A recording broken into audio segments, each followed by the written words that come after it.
বিভিন্ন ব্যাংকে অযাচিত হস্তক্ষেপ, বিশ্ববিদ্যালয়ের কলেজগুলা দলীয় অনুমোদন লোকদেরকে দিয়ে দখল করা, জেলায় জেলায় প্রশাসক বসিয়ে দেওয়া, এমনকি খেলার মাঠটা পর্যন্ত তারা দলমুক্ত রাখতে পারলেন না।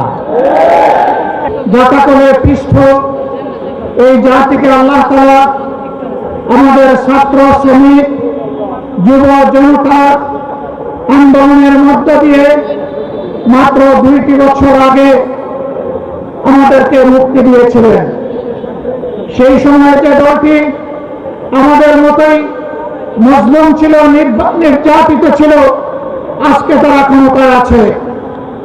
তারা তখন প্রত্যেকটি হত্যাকাণ্ডের বিচার দাবি করেছিল।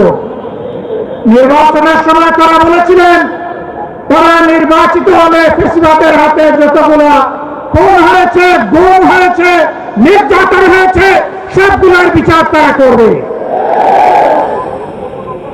ক্ষমতায় বসার পর এখন তাদের সুর পাল্টে গেছে। বিচার তো তারা করছেই না, বরঞ্চ আপনারা শুনেছেন 4 মাসে 600 জনের অধিক মানুষ নির্মমভাবে বাংলার মাটিতে খুন হয়েছে। আরো দুঃখজনক, এই দলটি নিজেদের হাতে নিজেদের কর্মীদেরকেই খুন করেছে। যাদের নিজেদের কর্মীদের সম্পর্কে নিজেদেরই কোনো দায় এবং দরদ থাকে না, 20 কোটি মানুষের জন্য তাদেরকে দায় এবং দরদ থাকবে, আমরা কোনো লক্ষণ দেখতে পাচ্ছি না।